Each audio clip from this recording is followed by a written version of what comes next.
jumpstart you in this game? Yeah, I mean, they get a good start, and we're able to get some quick ones there and get momentum before going to the second. So, that was a good way to finish the period. You talked about that quick start. Did you feel like you guys were kind of in a bad spot right there? I mean, they were up 2-0, and they were coming still.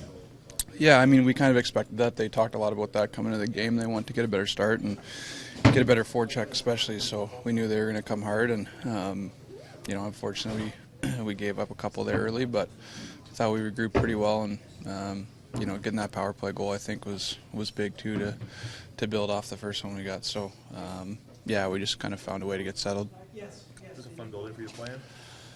When you win, yeah.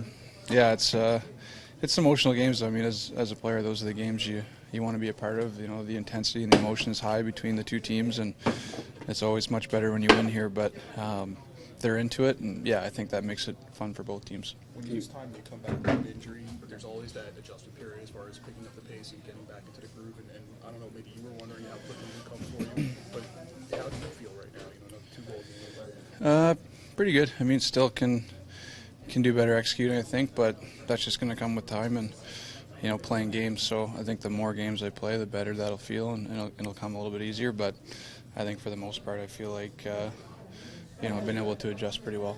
Can you walk us through the 2 goals that you had tonight? I mean, just 2 really good passes from Horny, and first one I had some room on the short side, and second one was a really, really great play from Phil and Horny to make some quick passes, and I had a good opportunity in the slot there, so I was glad to see them go in. I don't know how much you study goalies, but Mason had one like that the other night too.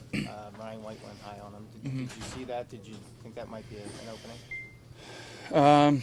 Not necessarily. I mean, you just kind of pick your head up and see what's there. I think that last year I was kind of in a similar spot and had a goal there last year. So, I think if you see it, you just maybe trust it a little more if you see it. But for the most part, you're just trying to look for whatever you see as soon as you pick your head up. There's been a lot of attention on goal scoring, and this year there seems to be more of it. Do you recognize it on the ice, and do you think it can continue? I feel like maybe early on in the year, I think that that's probably something that comes a little easier. Teams are still trying to work things out. As far as standards and things like that, I think everyone's trying to establish what the standard is, and players are probably trying to figure out how to stay out of the box. So probably a few more power plays too. So it's probably up to us to stay out of the box, limit the power plays, and I think eventually it'll kind of come back to normal. I hope it doesn't. I like seeing a lot of goals, but I mean that's usually the case early on. So we'll see what happens.